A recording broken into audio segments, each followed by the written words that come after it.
अच्छा आर्यन बेटा, आज हम करते हैं पास्ट सिंपल टेंस। कौन सा? पास्ट सिंपल टेंस बोलते हैं या फिर पास्ट इंडेफिनिट टेंस। हम करेंगे 4F वाला rule use, 4F rule.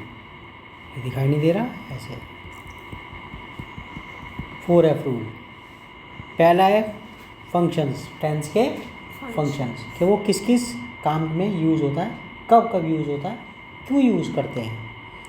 Next step जो है वो ये बताएगा, इसे फॉर्मेशन बोलते हैं। ये तो फंक्शन हो गया पहला एफ। दूसरा एफ फॉर्मेशन। क्या? कि उसको बनाते कैसे हैं, वर्ब कौन सी लगेगी, first form, second form, third form. और तीसरा जो एफ है वो है फॉर्मूलाज। क्या है? फॉर्मूलाज, कि उसके फॉर्मूलाज क्या होंगे। और जो चौथा एफ है वो है फ्रिक्वेंटली यूज्ड वर्ड्स। क्या? फ्रिक्वेंटली यूज वर्ड्स, मतलब ऐसे कौन कौन से वर्ड्स हैं जो उस टेंस में यूज़ होते हैं। ठीक है, हर एक टेंस के कुछ पहचान वाले वर्ड्स होते हैं जो अक्सर उस टेंस में होते हैं। तो आज हम बात करेंगे पास्ट सिंपल की। किसकी? पास्ट सिंपल, जिसे पास्ट इंडेफिनिट टेंस भी कहते हैं। तो ये कहता है इसके अंदर कि उस कार्य के लिए जो भूतकाल में समाप्त हुआ, जिसका वर्तमान से कोई संबंध नहीं होता है, और ऐसे कार्यों में भूतकाल में को व्यक्त करने वाले शब्द प्राय दिए होते हैं या वाक्य को पढ़कर आभास हो जाता है कि भूतकाल में कार्य संपन्न हुआ। मतलब ऐसे कार्यों के लिए यूज़ होता है ये टेंस।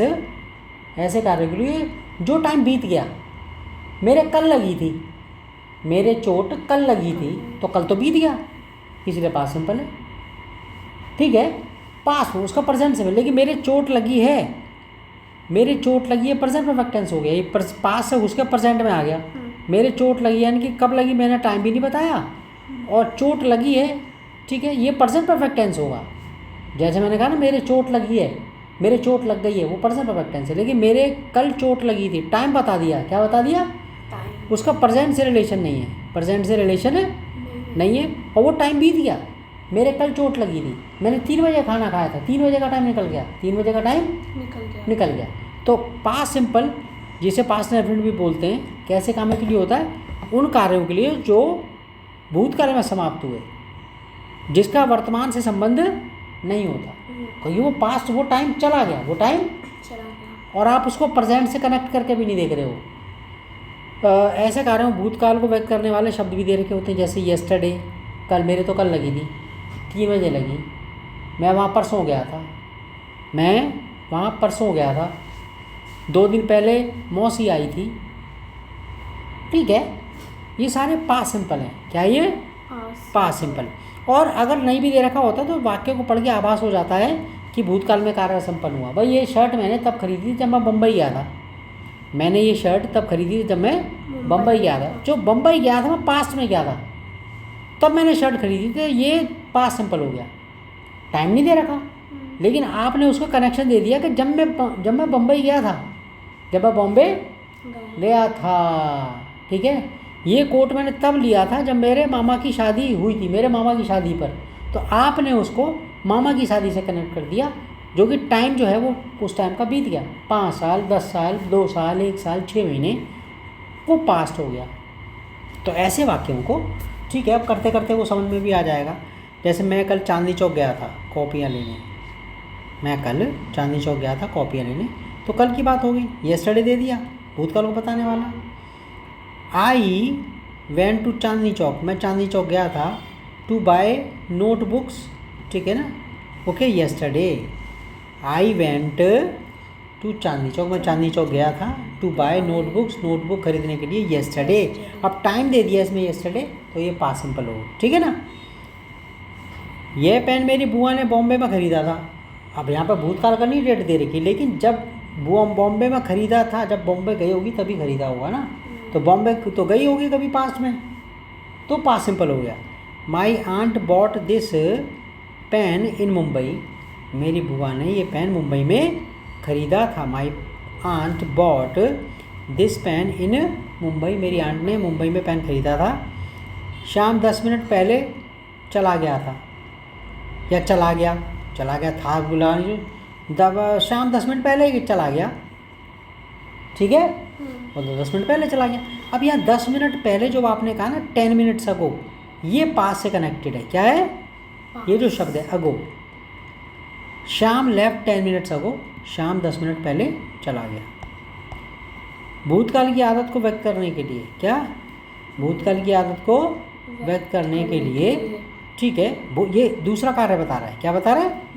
पास्ट सिंपल का दूसरा कार्य क्या है? भूतकाल की आदत को व्यक्त करने के लिए मेरे दादाजी रोज पार्क जाते थे, वो अब नहीं जाते लेकिन, ठीक है, okay. My grandfather went to park, daily जाते थे रोजाना।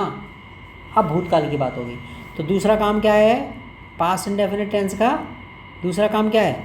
भूतकाल की आदत को बताने के लिए। जैसे अली सर बच्चों को बहुत मारते थे क्योंकि बच्चे इसी लायक थे, मतलब बच्चे जो है ना, ओके, तो तुम्हारे शरारती बच्चे जो हैं, तो Ali sir beat up his students because they deserved it, क्योंकि वो इसी के हकदार थे। तो मारते थे, शायद अब नहीं मारते, ठीक है। अच्छा, भूतकाल की कहानी बताने के लिए तीसरा कार्य क्या है इसका? भूतकाल की कहानी बताने के लिए भी इसका इस्तेमाल होता है। एक बार दो चोर थे, एक मोटा था और एक पतला था, ठीक है। पतला वाला चोरी करता था और मोटा वाला लोगों को डराता था। एक बार दो चोर थे, तो यानी ये कहानी बता रहे हैं। Once there were two thieves, दो चोर थे। One was thin and another one, दूसरा वाला वॉज फैट, मोटा था। द थिन वन, पतला वाला, स्टोल थिंग, चीज़ें चुराता था। एंड द फैट वन, जो मोटा वाला था, बुलीड पीपल, लोगों को वो धमकाता था। अच्छा, इसको बनाने की हम बात करें, कार्य देख लिए, तीन कार्य हो गए इसके। दोबारा बोल, एक बार को बता रहा हूँ। उस कार्य के लिए जो भूतकाल में समाप्त हुआ और जिसका वर्तमान से संबंध नहीं होता है, ऐसे कार्यों में भूतकाल को व्यक्त करने वाले शब्द प्राय दिए होते हैं और या वाक्यों को पढ़कर पता आभास हो जाता है कि भूतकाल में कार्य संपन्न हुआ, ठीक है। दूसरा कार्य क्या है? भूतकाल की आदत के लिए। तीसरा कार्य क्या है? भूतकाल की कहानी, भूतकाल में कहानी बताने के लिए। अच्छा, इसको बनाने का तरीका क्या है? इस टेंस में वर्ब की सेकंड फॉर्म का इस्तेमाल करते हैं। किसका? सेकंड फॉर्म, लेकिन सिर्फ पॉजिटिव में, सिर्फ पॉजिटिव सेंटेंस में। याद रखने वाली बात है, इस टेंस में वर्ब की सेकंड फॉर्म का प्रयोग होता है, लेकिन याद रखना चाहिए कि सेकंड फॉर्म का प्रयोग सिर्फ अफर्मेटिव यानी कि पॉजिटिव वाक्यों में इस्तेमाल होता है, नेगेटिव में नहीं। नेगेटिव में तो नेगेटिव वगैरह में या क्वेश्चन में डिड का इस्तेमाल करेंगे और जहाँ पर डिड होगा वहाँ पर फर्स्ट फॉर्म लगेगी। ध्यान रहेगा। क्या बोल गया बेटा मैं कि इस टेंस के अंदर वर्ब की कौन सी फॉर्म लगती है? Second form. लेकिन सेकंड फॉर्म किस में लगेगी? सिर्फ पॉजिटिव यानी कि अफर्मेटिव सेंटेंस में, ठीक है। लेकिन जब नेगेटिव या क्वेश्चंस बनाओगे तो आप डिड का प्रयोग करोगे और डिड के साथ कौन सी फॉर्म लगेगी? First form. कौन सी? First form. जहाँ जहाँ डिड आएगा वहाँ पर कौन सी फॉर्म आएगी? First form. जहाँ जहाँ पर डिड आएगा कौन सी फॉर्म आएगी? First form. तो आगे कह रहा नियम में नेगेटिव तथा क्वेश्चन बनाने के लिए वर्ब की फर्स्ट फॉर्म का प्रयोग होता है डिड के साथ। नेगेटिव क्वेश्चन बनाने के लिए, नेगेटिव तथा क्वेश्चन बनाने के लिए डिड के साथ वर्ब की फर्स्ट फॉर्म का प्रयोग होता है। अच्छा, इस टेंस की हेल्पिंग वर्ब डिड है। जहाँ पर डिड आता है वहाँ पर वर्ब की फर्स्ट फॉर्म लगती है। ध्यान रहेगा। इस टेंस की हेल्पिंग वर्ब क्या है? डिड। और जहाँ पर डिड लगे आएगी वहाँ पर कौन सी फॉर्म लगेगी? First form. कौन सी फॉर्म लगेगी? First form. पक्का दोबारा बोल रहा हूँ, इस टेंस की हेल्पिंग वर्ब कौन सी है? डिड। और जहाँ पर डिड आएगी वहाँ पर कौन सी फॉर्म लगेगी वर्ब की? First form. और एक बात और इम्पोर्टेंट बात, चौथी बात, अगर डिड अगर वाक्य में अकेली वर्ब है तो वो मेन वर्ब है और उसको किया मतलब निकलता है। क्या है? किया। कोई काम किया, उसने होमवर्क किया।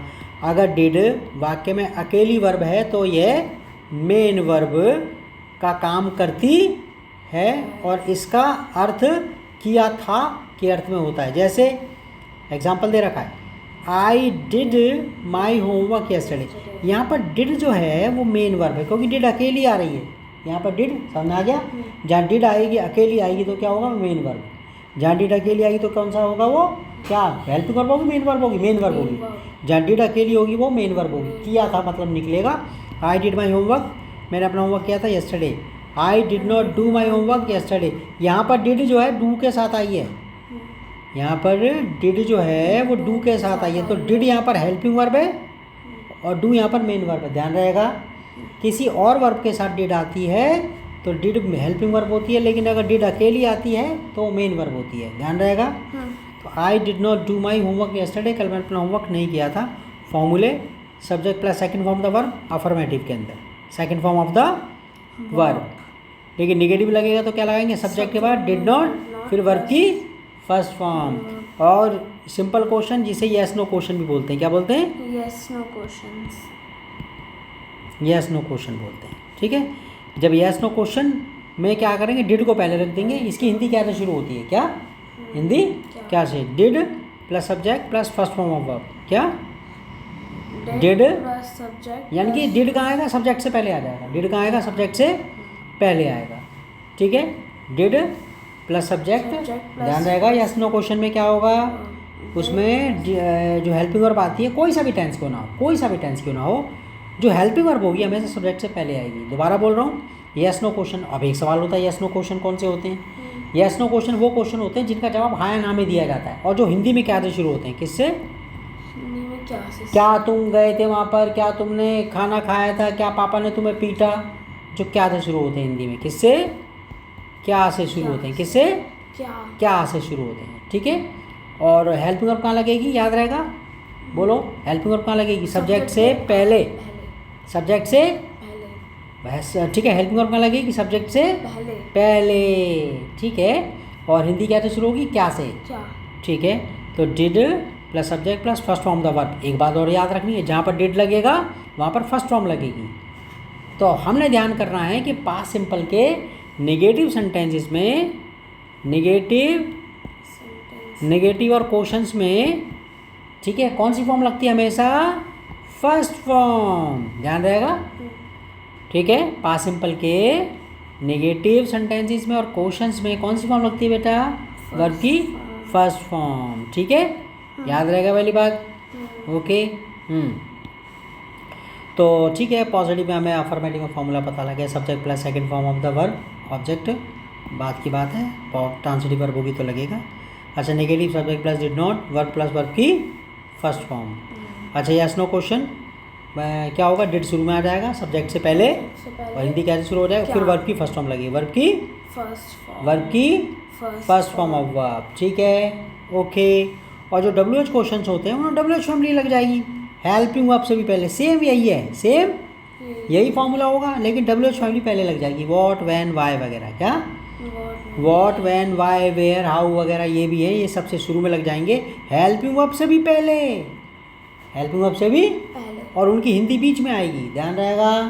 WH क्वेश्चन क्या होते हैं, जो WH फैमिली से शुरू होते हैं, what when why where which whose.